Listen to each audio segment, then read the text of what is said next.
Welcome to the So You Wanna Get Fat podcast. I am your host, not your typical chef, Brian Sow. And today with me is my little French soup dumpling, Frenchy. How you doing, buddy? Good. I'm doing good too. Speaking of soup dumplings, they ate all my They dumplings all at ate family all- meal. Yeah, so what was Mr. Wong is not going to be very happy. So what happened is that Frenchy has a stash of dumplings in the RIVAGE kitchen freezer because Frenchy is always hanging out downstairs. We have lots of fans that come by, and there's one fan in particular, Mr. Wong, comes by and he brings a French's dumplings. And we've had other fans come by bring you dumplings. Yes. And then But Mr. Wong Mr. Wong in particular is Mr. Right when it comes to dumplings. Yes. And he hooked it up. But they fed it for staff meal. So in many ways, they still gave it to you, but you shared the wealth. Yeah, I had to share it. They shared the wealth. They shared the wealth. But I'm not fond of sharing. Well, I know you're not. But since we're on the topic of the RIVAGE staff meal and RIVAGE in general, Frenchy, where are we filming from? We are in the heart of New York. 340 West 46th Street, New York, 10036 for all those postcards and swag and knives. And again, no fan art. No fan art as of late. Oh, no, that's not true. We have some cool fan art to show today. No. Yes, I do. Yes, I do. Oh. But on the meat and potatoes of today's episode, we actually check out another podcast. We check out Flagrant, the Andrew Schulz podcast. Oh, I like Andrew Schulz. Where Chef Carbone Ugh. reacts to Michelin Star restaurants. Is it a scam? Is it all a scam? Is it all corrupt? You're just going to have to watch and find out. But before we do that, we always plug a few things. My dear, wonderful soup dumpling here, Frenchy, is modeling our wonderful Jam-E olive oil t-shirt. You don't want me to get up, do you? No, I do want you to No. get up. I want everyone to see your underwear. No, it's okay. It's the straps. It's the straps like the mams in Paris. No. So I just want everyone to know I'm actually planning to take these t-shirts down because I have a 2.0 design in the work of the same t-shirt? of basically the same concept. Why do you have but to take it down? Just leave it if they can still order it. No, because you have to get it now. Now's your last chance before the How new is that design fair? comes out. It's not fair. That's life. Okay. When the antelope is getting eaten alive by the lion, is that fair? Nope. No, it's not, and neither am I. Okay. What's with the that said- tracksuit? You know what? People have been really off-put by my mustache. Like the parking guy, Roberto, today, just is giving me tons of shit about it. But he's a ball buster. I love him for that. Yes, he is. With that said, he's not the only guy that's been you've been busting my balls about the mustache. Yeah. And because of that, it makes me want to keep it more. And then people have been busting my band's balls about wearing tracksuits. So I'm like, you know what? Fuck you. I'm going to wear tracksuits all the time now. All the time. It's all out of is that spite. why the AC is on? Yeah. I was like, we don't need the AC. Yeah. Oh, you're going to be warm in that. Most things I do in life is out of spite. With that said, if you want to spite us and be an asshole and make us upset, No, you should buy. If you want to piss us off, you should buy a bottle of Gochujang À l'orange. Gochujang. À l'orange. Be an asshole. Buy a bottle. And then another shout out is another So You Want to Get Fat and Sam Sauce collab. The Lost Becomes hot sauce. My band Lost Becomes. Notice the tracksuit and the bottle match in color. Blink once. Blink once. Thank you, Frenchy. Appreciate it. Couldn't do it. Didn't have my bottle. True that. Did you donate my bottle? I believe so. But it's not going to matter because is that a whole stash over there? that is a whole stash of each sauce. Oh, okay, good. I want to shout out a podcast regular, DZM Graphics. I want to show his profile, DZM Graphics. You remember him? He's the one. Oh, he simplified his page, but DZM Graphics has made stuff for us before, and we need to put headphones on, buddy, because he made this ad for the Blink One's hot sauce. Are you ready? Lost Becomes, So You Want to Get Fat, Sam Sauce, and DZM Graphics. Ready, Freddy? Yeah, I hope you're ready. Hold on to your nuts, baby.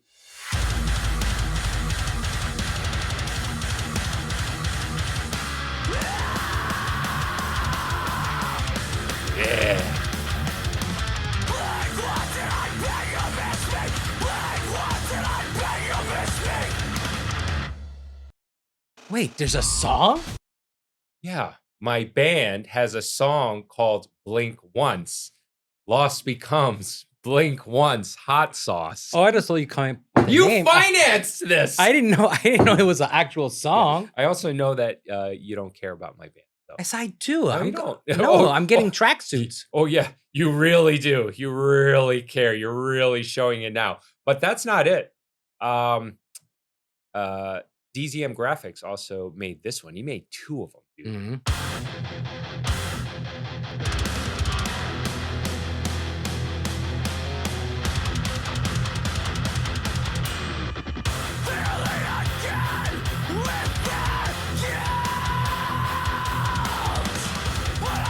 We don't fucking sell fucking hot sauce now. That alone. Isn't this ad fucking amazing? Dude, so one of the drummer in my band, Sean Ageman, shout out to Washed Up Media. Let me give him a little love here. Washed Up Media. Sean Ageman, he does all the music videos and all the graphics and promo reels for my band. That's him, the lovely Sean Ageman. Here we go. Anyway, he makes all this stuff. And Sean saw these ads. He works for CBS as a graphics guy and videographer over there, and he was immensely impressed by DZM Graphics. Nice. So yeah, he was like, dude. So let's it's spread awesome. the love, baby. Let's spread the love. Pick up a bottle of Blink Once. Link in the description below. You'll be purchasing it through Silent Pendulum Records, which is the label that Lost Becomes is signed to. Pick up a vinyl record. We appreciate it. So what's our song for Gochujang A L'Orange? He made a song for Gochujang A L'Orange. All right, I'll show that ad again. Okay, here we go. But is it a heavy metal song? No, it's not a heavy metal. Oh, it's not? No, but it's a DZM Graphics original. It's pretty fucking amazing, actually. Remember that? Gochujang A L'Orange. Gochujang A L'Orange.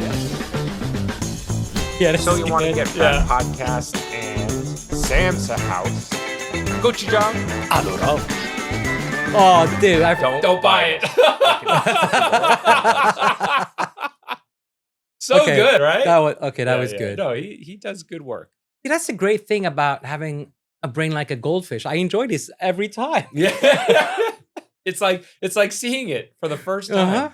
I hide my own Easter eggs. So I'm really listen, we have amazing fans. You guys regularly visit us between my shop and Le Rivage. We really appreciate it. We really, really do. And we appreciate your support picking up merch. You know, we reinvest right back into the podcast. So and also, you know, we've had amazing guests on. We've had Guga on, and we're hoping to, you know, with whatever monetary. Is Pat a guest at this point? No, Pat is like a what do they call that on sitcoms? Like a reoccurring role. Reoccurring guest, I forgot. There's a term for like a regular. He's a regular. He's a regular. Yeah. There you go. Not main cast, right? He's a regular. So yeah. Pat is definitely a regular. Okay. Another person I want to shout out. Let's see. We had someone in the comments section. Why are you reading the comment? No. You're gonna like this. He tipped us $5. Appreciate sticking with us through thick and thin. And then there was another one. Oh shit, I don't have a screenshot of that. Someone else tipped us $10, and it was the episode where I was talking shit about you getting cranky because you were getting hungry. So they said, here's $10. Buy Frenchy snacks and coffee. Yeah, you should have snacks and coffee. Fuck yeah! Here we go. Now we're talking. Wait, I didn't bother buying coffee because we have amazing coffee at Le Rivage.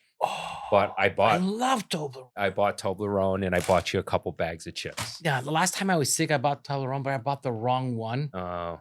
I wasn't paying attention. Right. I was just I was too sick to go back. Oh. So I bought you snacks. I like this.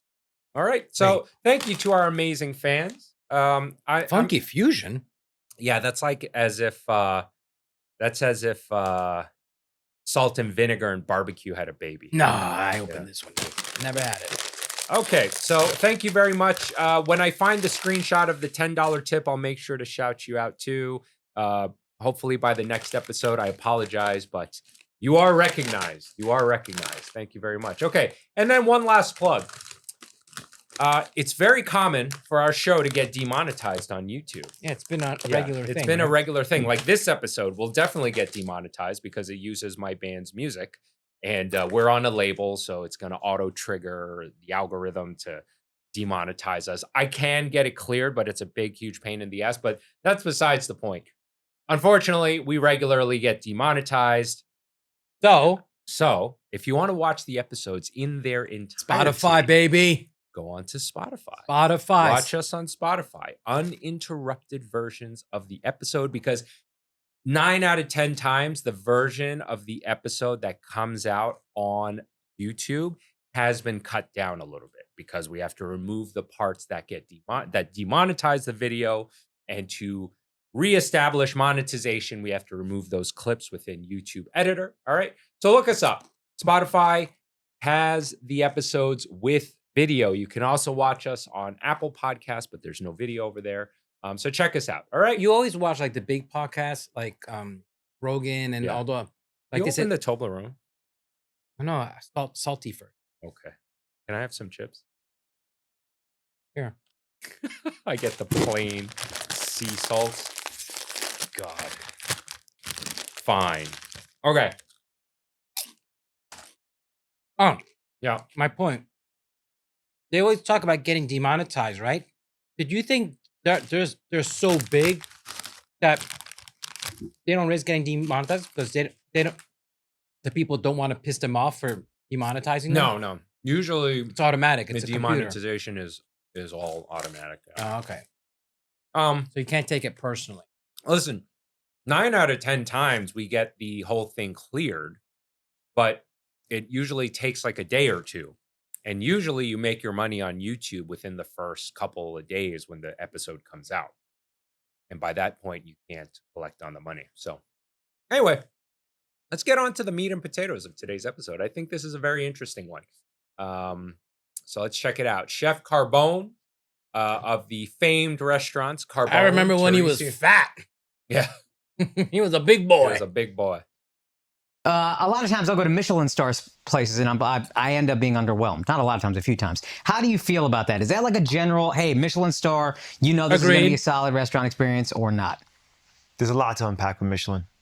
There's a lot there. To unroll. There's a Get it? I see what you did there. It's a tire. Michelin started as a subsidy for the tire company. Now it's no longer. So now it's a business. So I think you got to take that with a grain of salt. They're in their own business of selling books. Michelin's tricky for a lot of reasons. If you're to the restaurant, the kind of restaurant you're talking about, they're going for that accolade. Yeah. There's this sort of assumption that you have to do it in a really tight way, a really, library style, hush environment, very sort of the chef is right. He wants you to eat this from the left to the right sort of environment, because they're coveting these stars. Yeah. I don't know if that's a good business model. We are the opposite. Because all the top chefs in France are giving up their stars because they want to they prefer the paycheck. Well, I only worked in one place that was Michelin rated, and that they got the Michelin star after I left. So take that how you will. Now you put in your investment. No, I put in my time, but I was never really interested in that world. That's not even the point. What I'm trying. I always steered clear. I told you this Yes, because it really hampers your business. Yeah. Unless you got big financial backers. Right. And if you're going at it alone, I don't want a Michelin star. I want business. Right. I want money. Right. Yeah. Michelin star doesn't equal business. It's a feather in your cap. Yep. But it does not equal dollars. It's very hard to sustain. It's very hard to sustain. It's very hard to get there. Yeah. A lot of money to get there. Yeah. And sustaining it. Oof. That's why people go crazy when they lose a star. Yeah. Because they lost all their work. Right.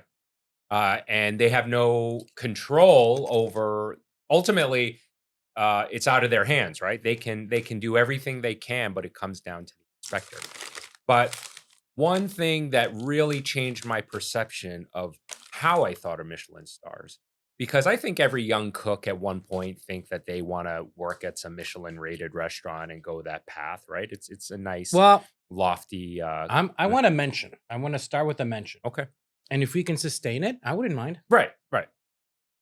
But Marco Pierre White, he was one of the first. Well, number one, he's the OG rock star chef, right? He's the OG bad He's boy that famous chef. picture of the smoking chef with the long hair. He gave back his stars. And these two things didn't necessarily happen at the same time, but in an interview he did later in his life that I watched, what really changed my perception of Michelin stars is he said, I worked so fucking hard for these Michelin stars. And then I realized I'm getting judged by people who know so much less than I do about food, how to operate a restaurant. So why should I, I'm not quoting him word for word, but essentially he's saying like, why should I give a fuck what these people think when they know a lot less about this than I do? Listen, we're doing our version here with the James Beard. Right. Yeah. Yeah. And ever since then, I have James Beard mentions, but right. I know, and it's political too. It's very political. So ever since then, I stopped giving a shit. I never chased any type of, as far as my restaurant dealings go, I've definitely chased clout. Like there was a period there where I was really trying to get the Uncle Brian title from Uncle Roger, but that was kind of for fun. But did we give up on this? It'll happen. And it'll come to us. We no longer need to chase. Don't make me come talk to you, Uncle Roger. All right, let's keep watching. Opposite, right? Yes. I think that chefs, well-trained, high-level chefs fall in one of two categories, and we're firmly on one side than the other. There's two categories. Not that there's anything wrong with the two categories, but there's two firm categories. One category is the chef that spends all their training, all their work, their life's journey to make something that you've never had before. Mm-hmm. That's a very dangerous proposition. Yeah. Mm-hmm. But if you have whatever this thing is and you don't like it, the chef can at least fall back on the ego and say, you don't get it. Yeah. You didn't get what I was going for. This is the pretentiousness. Yeah, and that you didn't get it. You're nodding your head. We're both nodding nodding our heads in approval. I think Chef Carbone is spot on. Yeah. I mean, nothing to add. Spot on. infuriates me because it's like, no, I get what tastes good and what doesn't, dude. I get it. And I preach to my team and my chefs, we're on the other side of that. We are equally dangerous. We are trying to make for you the thing that you've had thousands of times before. Mm-hmm. Mm-hmm. And I want to make one of the best ones you've ever had. But you it's know weird exactly to see like Schulz is now in that clique with Carbone and all, like, you know, it's like he's, you know, so that's the modern clique right now. Yeah. It's like Carbone with like I was in that clique. Well, I mean, listen, I used to hang with them, but I was a 1 degree separation because, you know, I had that common friend and they were big friends. So we would go to movies together. His partner, Teresi, he was a big Star Wars fan. So we would always go see those movies together. But the way it's fun to see that like Schulz and his team are learning about this. And it's like all this great, they're like, they've gained access to a whole level of like, food and what's crazy is the world of podcasting really is the premier media outlets now, right? It's where you get, I'm not going to say news, but for example, like all the celebrities now are going onto the podcast to promote their movies, for example, right? Well, the classic movie stars and all the stars and all that, it was part of the business to go into the restaurants and to do, you know, that was part of the shtick. Right. Podcasting, like, okay, it's starting now. They're catching up. Now they're doing it. You know what I mean? And they're far more popular. Way more popular. What it's like. So I can't be like, oh, he didn't get that meatball. You're competing with their grandma. You know what a meatball is, right? Yeah. You may not know what that chef was trying to go for, but like if you didn't like it, it's probably not good. Yeah. You don't have that fallback. But if I win, I've got a customer for life. I've got someone who's coming multiple times a week. If that chef wins, you may go once a year. You may actually never go back again, even if it's great. I never go back to those places, even if it's the really abstract ones. It's a fun, cool experience. But it's like I recently went to. So Carbone, I mean, everything he's saying is fucking. He's like Carbone is elevated Italian American food.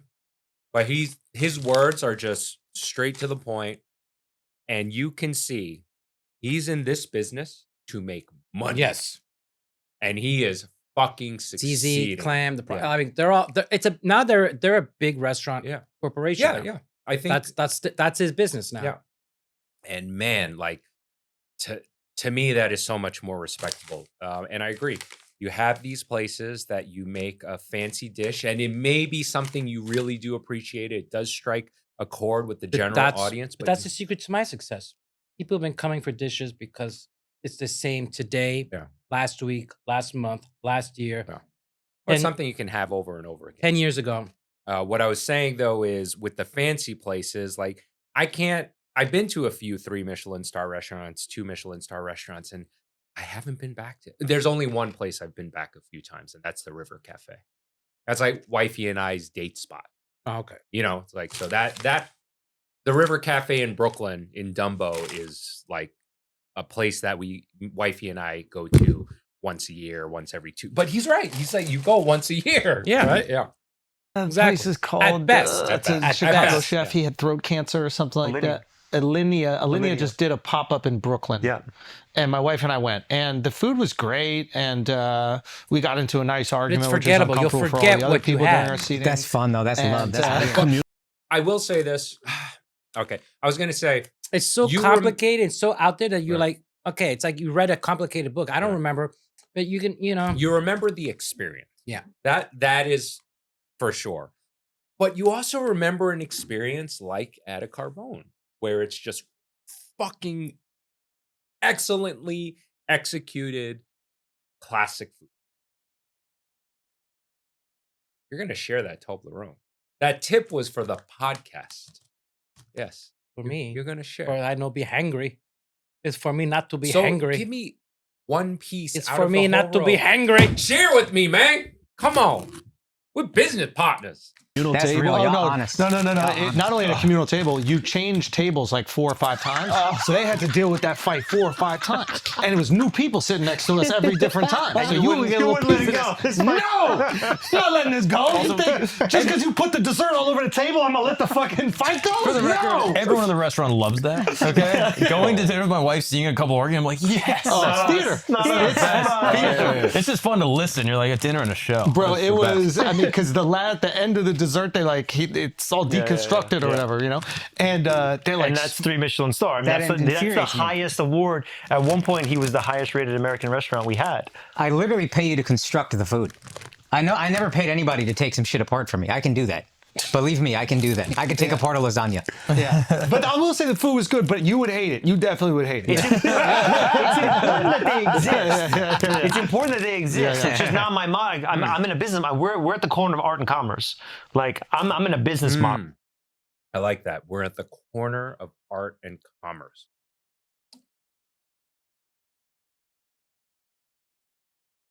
I like that. I like that. That's, to me, that's the true success. You know, yes, a chef can make you something you've never had before and blow your mind away with the most elevated cuisine. Oh, another thing we have in common are watches. Oh, yeah, he's a big watch watch guy. guy. Hey, a big watch guy. Hell yeah. Yeah. Right? Yeah. Like, there's nothing wrong with preaching the art and teaching the art of business. Yeah. That is also a craft, and we need to keep the lights on, and we need to keep people paid. Yeah. Back to the Michelin thing, like the politics of the Michelin. Like I have a friend that has a restaurant in Brooklyn, this place Bar Madonna. It's awesome. But he talks to me about like getting on like the list. Like you want to be on the best bars list. Like there's all this politics you have to play, not only having a great experience with your consumers, but playing the game of the restaurant. So as far as getting a Michelin star or playing in that world, how important is it to be in the good graces of the critics, being on blogs, things like that to promote the brand of the restaurant? If now social media, influencers. Yeah. Oh my God. Well, the influencers have really taken over that landscape. And I would argue it's more powerful because the influencers are connecting directly with the mass audience. Whereas before, I feel like the critics in publications and magazines and books and stuff like that, or blogs, right? Well, I just got to mention in the Washington Post.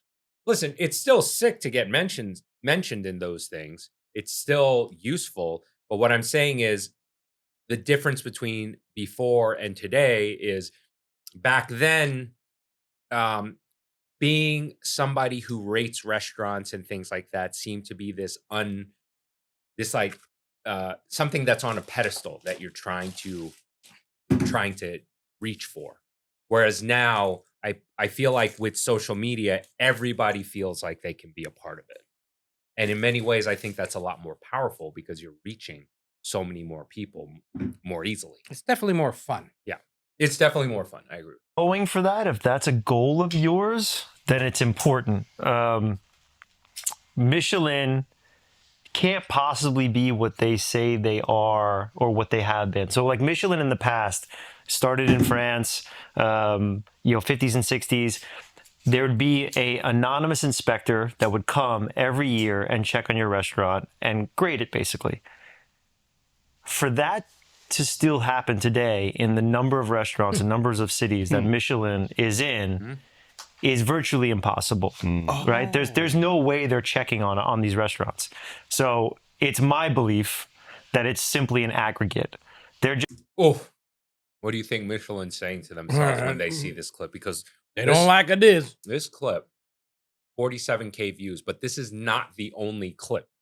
This has been put into shorts, reels, fucking spread all over the place. So they're just aggregating where they need to sell books and what the reviews of the rest of the world are of these places and figuring out who to give stars to. I think there's a handful of people that are actually going to some of these restaurants, like the top couple brass of Michelin are going to the important ones, but there's no way they're going to all of them. So it's really just some sort of aggregate system they're using to give out. And even on a good day, if these inspectors wanted to, for example, go to like 5 of these restaurants if they wanted to. But think of the logistics. Well, you have to pay for all these. So that's what I was getting at. But there's no way. Exactly. Right. So in one day, at best case scenario, you can probably bang out 2, right? One for lunch, one for dinner, theoretically. And at that level alone, well, 1,000 a pop. Yeah, 1,000 a pop. But also 1,000 per person. Okay. But also the time, because all these restaurants at that level, you are committing minimum 3 hours to dine there. Not even more, right? The time to get there, be seated, get your first drink. You know what I mean? But listen, food critics make the rounds, but they look there's a hierarchy. The professionals wait for the little minions to weed it out, and then they look at which ones are popular, and they pick out those, and then it's like a tree, These stars, it's no longer like the movie Ratatouille kind of like projects this. Like that's a Michelin inspector basically, right? At least at the New York Times, which is for me the most important review in New York, right? The New York Times critic says, you know who it is. It's a single person's opinion, whether you like it or not. Yeah, but back then there was only one book. And there weren't that many of those restaurants. Right. I mean, those types of restaurants were few and far between. A real person. It's not some sort of computer-generated aggregate. And take this for a grain of salt. We only have 1 Michelin star. They took a couple away from me a couple years ago. It is what it is. But I could easily be seen as someone who's just kind of grumpy about it. But I just think as a system, and it's not something that we necessarily covet, but as a system, I just don't think they're being honest with who they are as a criteria. So you're saying there's other motives? Dude, that's some fucking balls on him. But you know why he has that kind of balls to say something like that? Because he's got the bank account to back it up. He's making fucking money, and Michelin is not giving him that money. Yep. So he doesn't give a fuck. Oh, love it. Here at play. That's like that's like telling Papaya King, are they worried about getting a Michelin star? Right. Is like all these specialty places where they're like they have favorite, like me, right? Like the French onion soup burger is not getting a Michelin star, right? Yeah. but you're making some money. but I make tons of money on it. Yeah. You know? So don't confuse a Michelin star or a certain success. rating with success. It Most doesn't. Michelin stars kind of peter out. Yeah. They don't exist very long. They don't. It's usually just an accolade to a chef, and then you Right. can use that chef later on to build other restaurants and things like that. Right. But the But, I success mean, of that restaurant in itself, I can literally only name Marco Pierre, even Gordon Ramsay. All these guys that get the super high accolade, what do they end up doing at the end of the day? Licensing out their name Mhm. and opening burger joints and pubs. and usually in partnership with the restaurant group that they're already employed with. Right. You know, you Right. think it's the chef, but it's really Yeah. that they own it. You know. They used to be a subsidy of this tire company, right? And the whole idea was that they created this map of restaurants so that you in your car on your Michelin tires would drive from restaurant to restaurant, and it was a fun way to promote it. It became really big, and then it spawned into its own business. So you have to look at it and say, this is its own business. It has to make its own dollars. So as a This guy's a business, businessman. there's just no way, given what they do in revenue and book sales, that they could pay enough people to go to all these no restaurants. way. So if that's the case, then how are they coming up with this? Fugazi. So then in that It's case, a fugazi. Oh, fuck. So, you know, I get very inspired by guys like him in our industry. And, you know, and also you're the one that always told me, like, it's about business, about how much dollars you make, Brian. That was the hard truth I had to learn with my own place that I only embodied. Listen, at the end of the last day, year. the customers need to believe the illusion that I'm in it just to make everybody happy. Right. Right? Right. You have to sell it. Right. But there's a talent of doing that. You actually have to make them happy. Right. Right? Right. And that's a hard, that's a hard thing to do. Right. From beginning to end, you could do it so well, you could fuck it up at the last second. Right. And then, And what do they say in our industry all the time? You're only as good as your last meal. So the struggle is And like I keep this telling my staff, consistency. and like I keep telling my staff, it's like, great service can save a bad meal, but a great meal cannot save a bad service. Yep, I agree. So I agree. it's so fragile. Yeah. The success rate is so fragile. Yeah. I'm yesterday actually I was working at the shop behind the counter, and something I really emphasize with my staff, because it's a sandwich shop, but you can still offer excellent service. And that's something I really, really stress. And there was someone Eye contact, smiling, greeting them in, greeting Mhm. them out, answering their questions. And there was one guy came in yesterday. He was there with a friend. And after he ate at the shop. And after he left and I was saying bye-bye, he said, I order from Uber Eats all the time. This is my first time eating in the shop. And I just want to say your customer service was excellent. And I'll be back to eat in more. Like, that just fucking made my day. Oh yeah, Yeah. I don't get compliments on my customer service. No. That's why they hide me. Yes, they hide you. Hide me. They need to be put away. That's Like- what that's what the old man. He's like, leave the bear in the kitchen.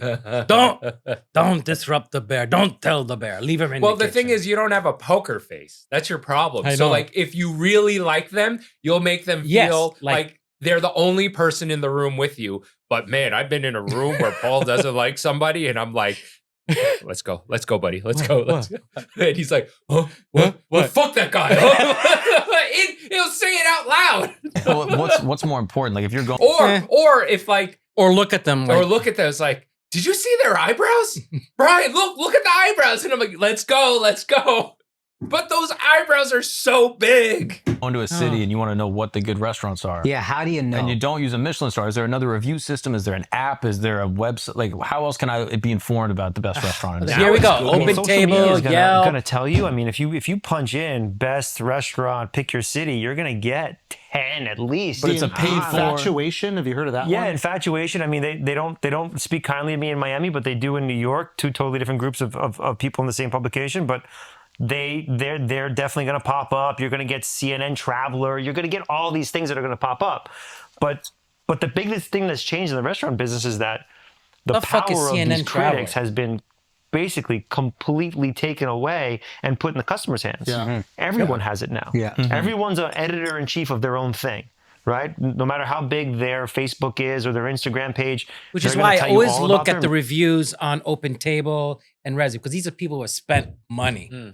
You know what I mean? They spent their money, like, and they're harsher. You know, meal. anybody And could if be a you critic follow on them, Yelp you're and gonna all, like, go. you They're don't even the have to be at the critic. Before we restaurant. get too far away, two things. Do you think a Michelin star can be bought?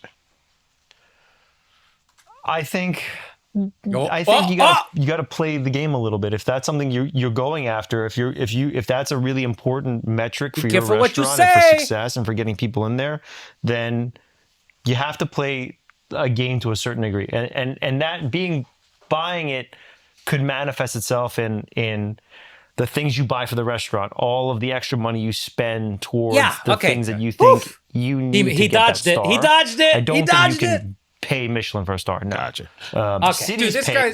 this guy's I was scared there for a second. this guy. He's too fucking sharp. He's Michelin, Listen, which but is he's right. commonplace. I mean, you could cities pay it.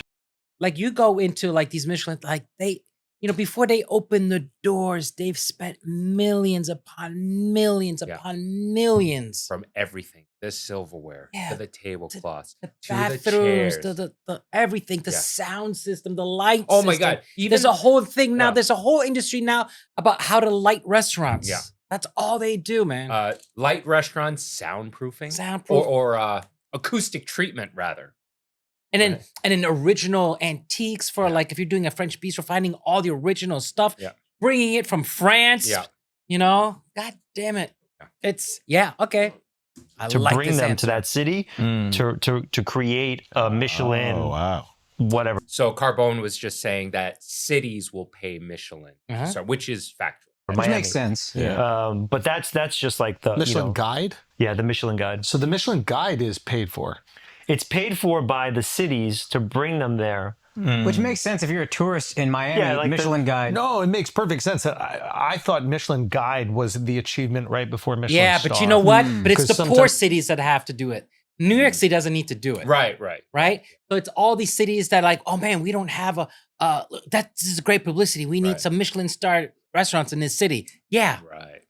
So it's not going directly to the restaurant, but in some ways, these big corporations that own these restaurants are talking to the same people who are doing this, So fuck you, Yeah. Sometimes the way people speak about it, they're like, "Oh, it's not Michelin Star, but it's Guide." So if Then I would you can open a be restaurant included now, in the book. I would try to do like if I wanted to open up a Michelin star, I would not do it I would do it in a city Right. that needs it. Right. And bam, you're guaranteed. because you're getting the backing of the Yes. entire fucking city. Yeah. Because even the customers, as long as you serve good food, the customer base there will get behind you because it's a source of what pride. city out there needs me? Without I'll go to having a star, Detroit. where they're like sort of recommend you, especially if you're at a lower price point. If you're at a really low price point, usually you're not even up for a star. This is really just kind of the world of fine dining, more or less.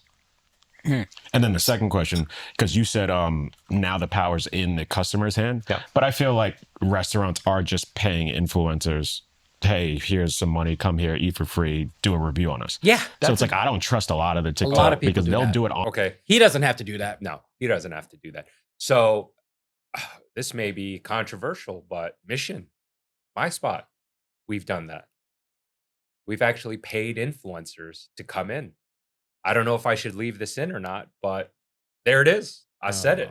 Don't like this. You don't like this? I don't like this. That was in the very early days. We paid a couple of influencers to come in. It's a whole industry. Now, It's a whole industry.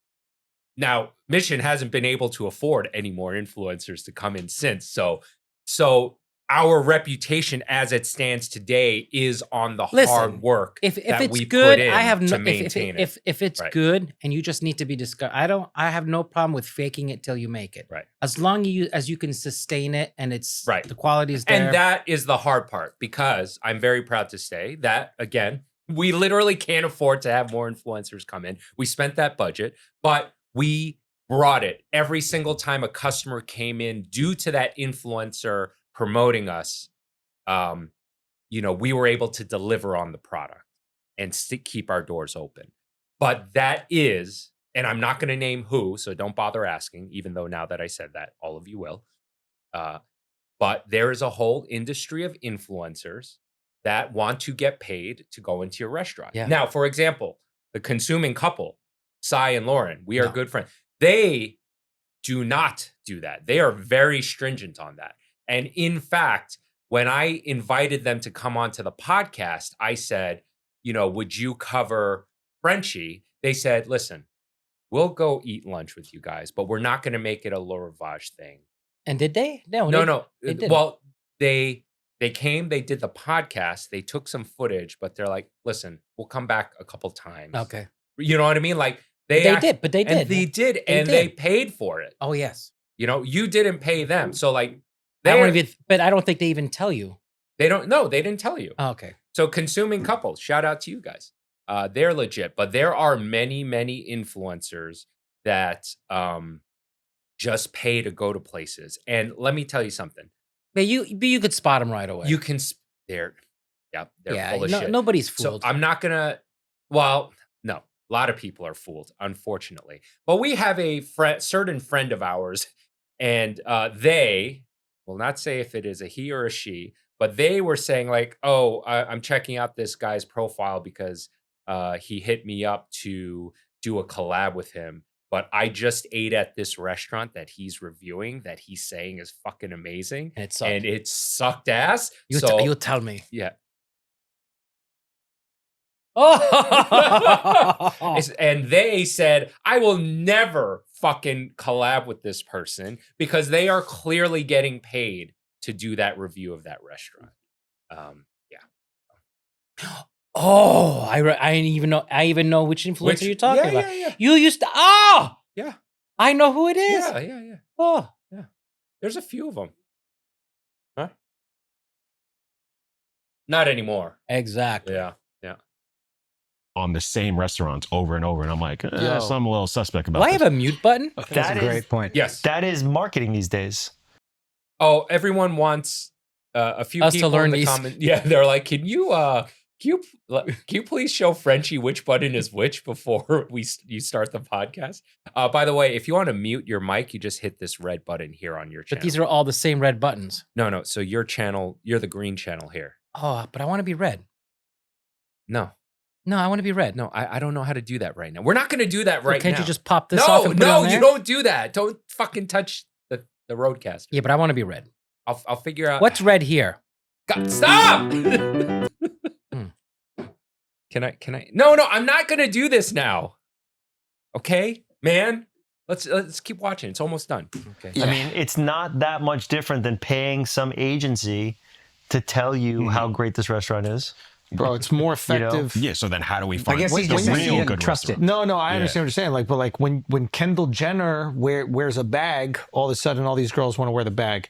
When they eat at this restaurant, all of a sudden all these girls want to go check it out. So to Alex's point, if some of them are being paid to go to restaurants, how can we trust them as an influencer? You can't. No, you can't. Because the whole game is to assume that they really truly are inspired by this restaurant and they love. And that's where you as the consumer have to vet out and make your decision if you're going to choose to trust someone or not. Like I'm saying, I believe you can trust the consuming couple because I know them personally. I see how they operate.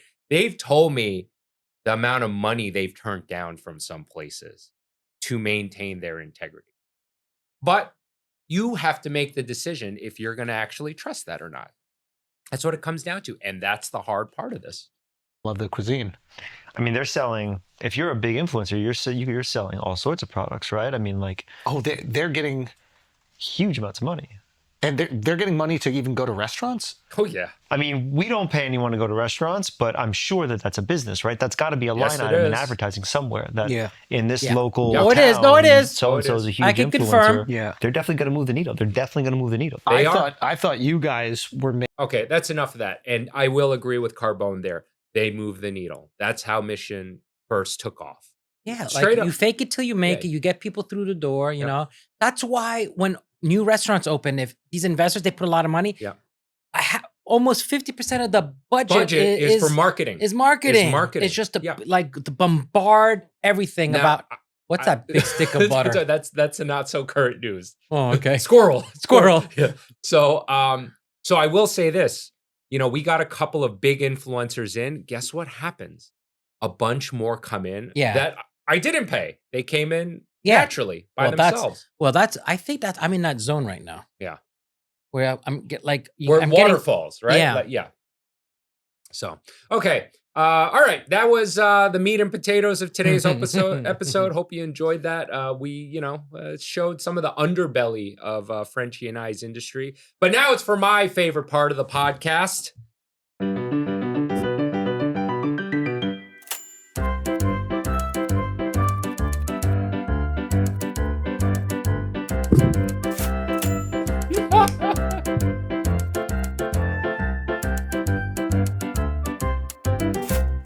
All right.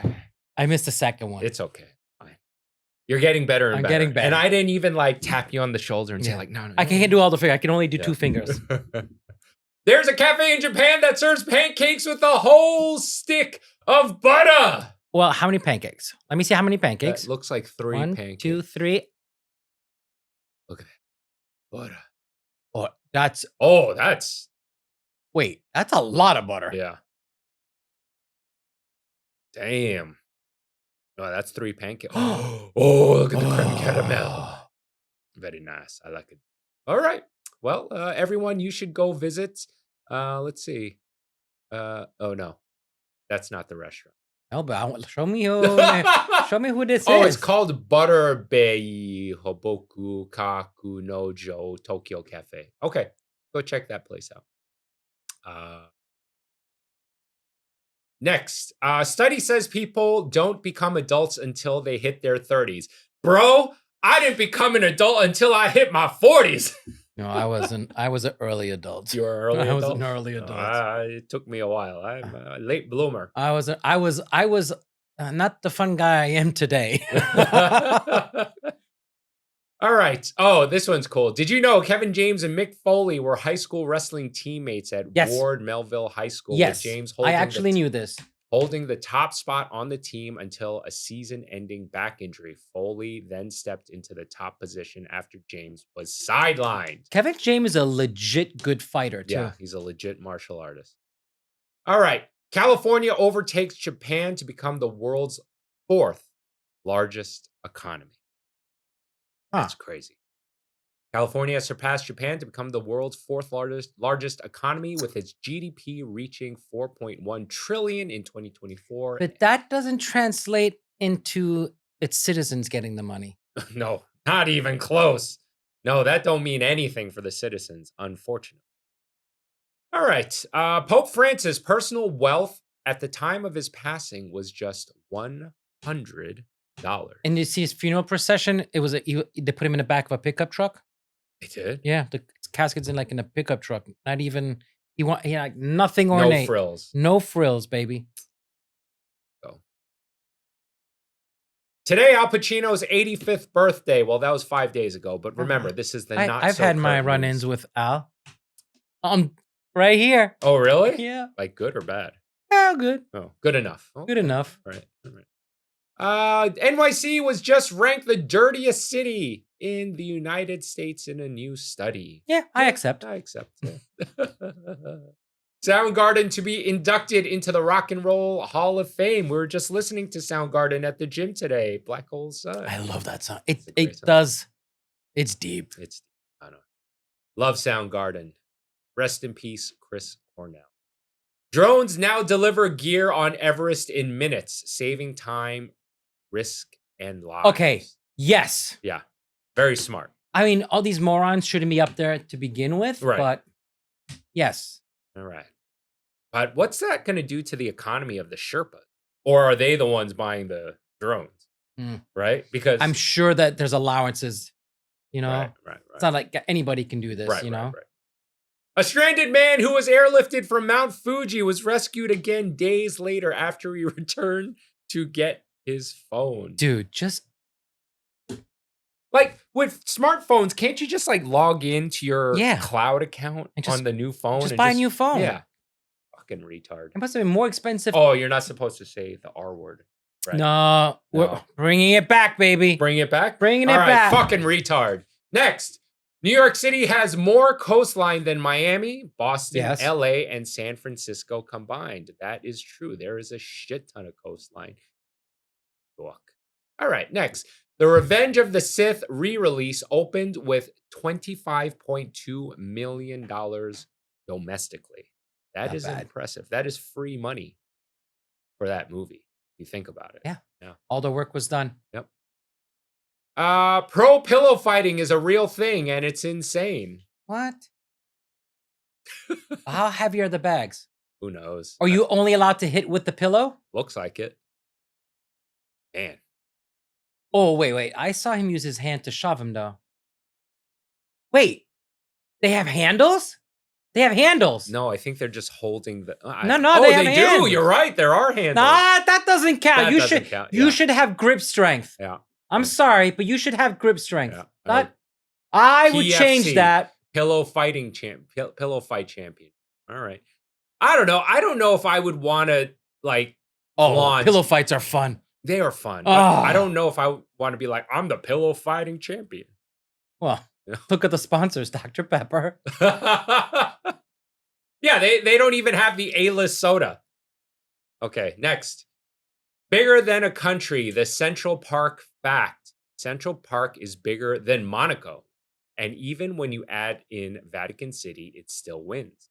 At 843 acres, it dwarfs Monaco, 499 acres, and Vatican City, 109. My father had a nice piece of real estate there. In Monaco? Really? He bought it.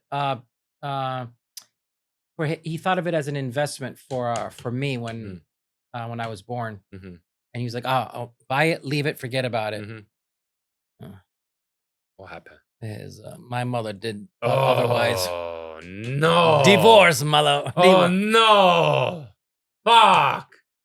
God, You know how much that would be worth I today? know. Well, Monaco is like my bucket list. Well, I promised you that when we hit a certain dollar amount that I would take you to Monaco on me. Because, listen. Four. Huh? Four. F1. Yes. Yes. So, I'll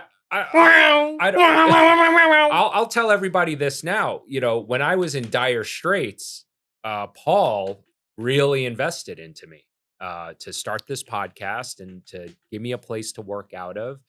And now we work out. And now we work out. Literally, yeah, we work out. And sometimes you mount me. Oh, we should have asked for the security cams. Yeah. Anyway, so how about that couple again today? Oh yeah. She was like, "Oh yeah, I remember that." So I promised Frenchy, if we hit a certain level of success, I will take him to Monaco during F1 on me. Dude, look, go back. No, Look I at the lost it. comments. Hang on. Monaco. Wait, what's it say in the comments? Go down. Wait, where was it? I think it's gone. It said we should have a F1 in Central Park. Oh, here we go. We need to have Central Park Grand Prix. I don't know if the roads are big enough for that.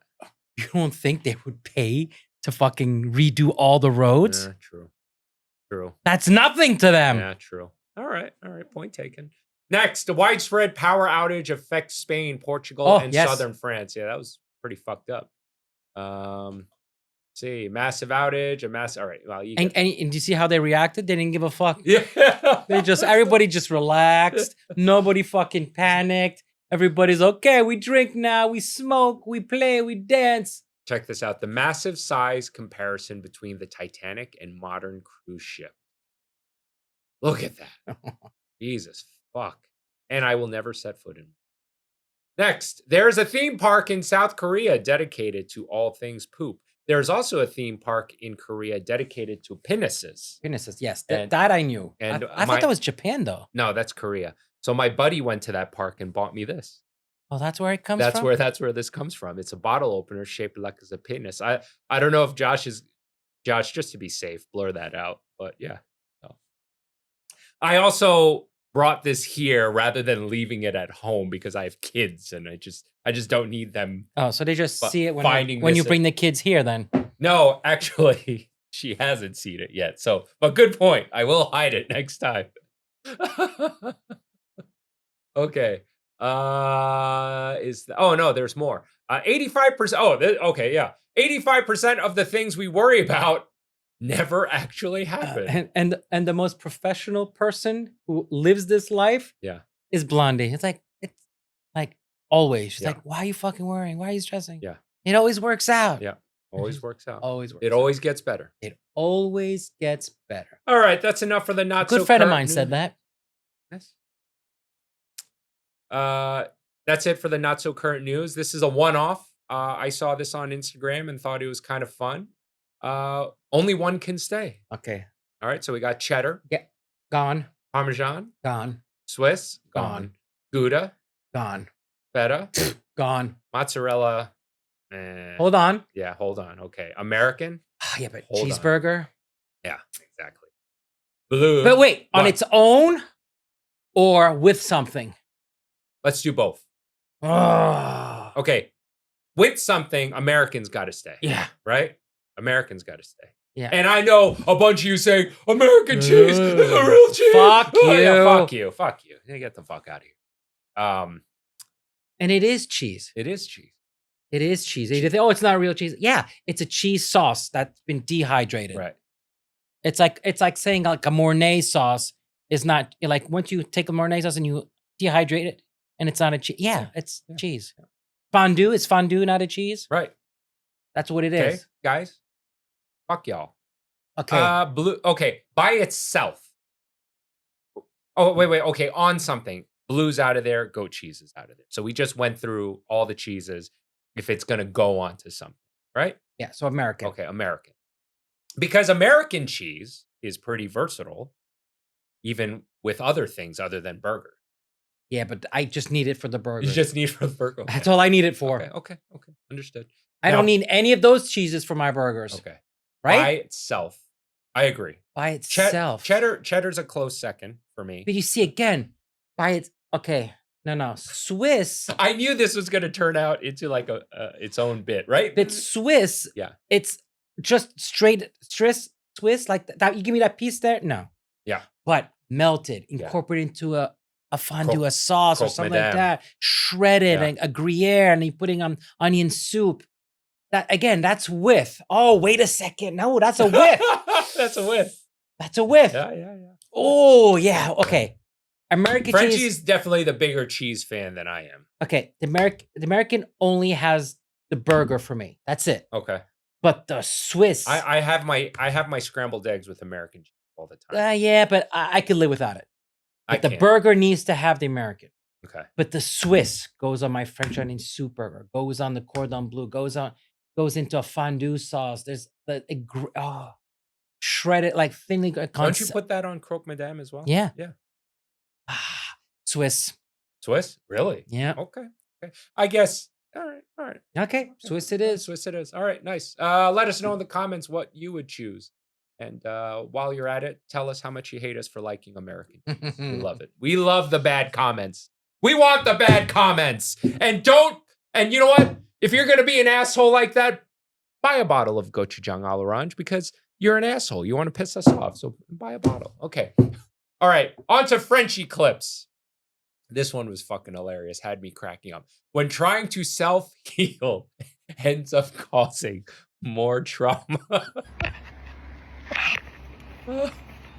Wait, did I send this to you? No.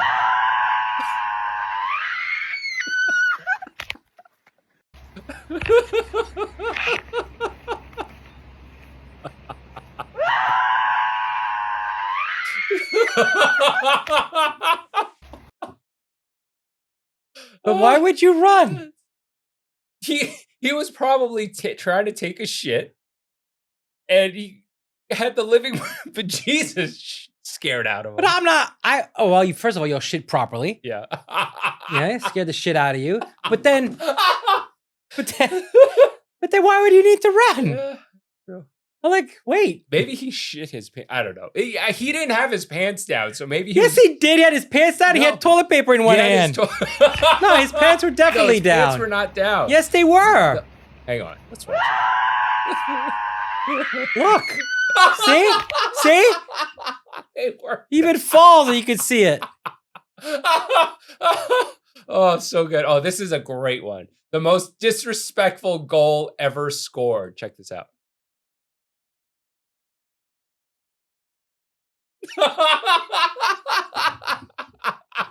He's like, are you just going to let this happen? Psych. Psych.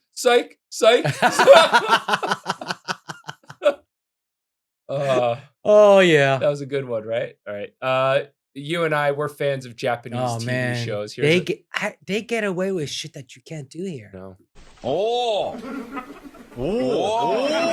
섹시. 노 리액션 주도顔面バーガー始め 꼬매바가. うわ、これのバーガーきついわ。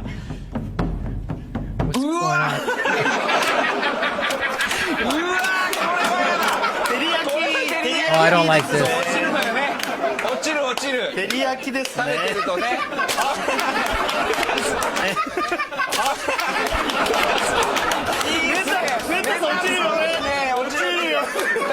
But what's the goal though? Is Trying to make him laugh. Is he the contestant? I think so. いい食いっぷりですねいいですねもう口の周りをトレー扱いだ。わんぱくですねうわ、トレーだ、トレー。うわ、俺 You're の先輩 laughing. トレー扱いされてる。おー。 Man, the It's Japanese just really so can make weird. it. How I do you know. even think of this shit? Yeah, I know, right? I would have folded when that lettuce hit. Finally, after so much abuse, my dude got some action. Yeah, he was happy with that. Yeah. Okay. Oh, Oh, man. my reaction wouldn't be visible. That was one of the mentions. Oh, what? All right. When I said crush me, I meant romantically. Oh no! Oh no! Oh, she could kill somebody. She could kill somebody. Look at that. Holy fuck. All right. Oh no! Don't do this! Oh, come on! I knew that. I knew that.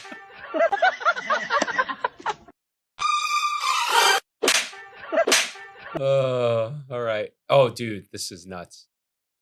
Construction site scare.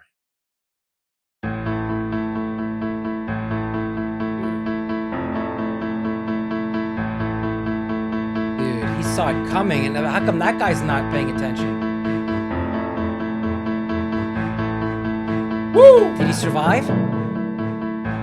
Where is he? No, he survived. Dude. Wow. Did he? Watch one more time. Yeah, but I'm focused on the guy in the front here. Yeah, This- yeah, yeah. At the split second. Yeah, I think he got away. I'm not so sure. All right. I forgot what this was. Let's see.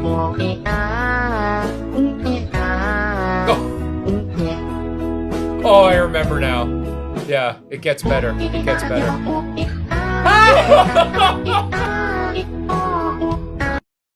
His head got stuck. Yeah. Oh, yeah. that must have hurt going That in. must have fucking hurt. Check this out. Oh, this is all over the internet. Yeah, I know. This thing's going crazy. 10,000 gorillas versus 1 million men. All right. Let's see this.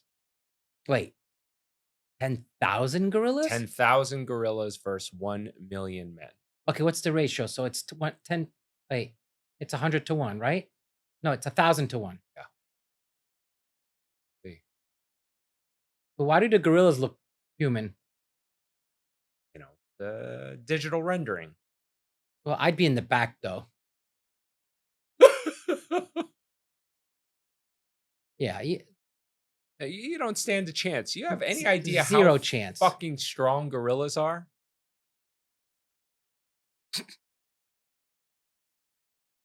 Yeah. There's no chance. Zero chance. All right. So don't pick a fight with a gorilla. Next. Oh, dude. All right. Last clip of the day. Yeah, check this out. Bam! Oh! Bam! You're dead. You're dead. dead. You're dead. One more time. Ooh. All right. Hope you guys enjoyed this episode as much as we did making it. That And was rough. remember, it was rough. It always gets better. And with that said, I'm Chef Ryan Sound, not your typical chef. Frenchy. And we'll see you really soon.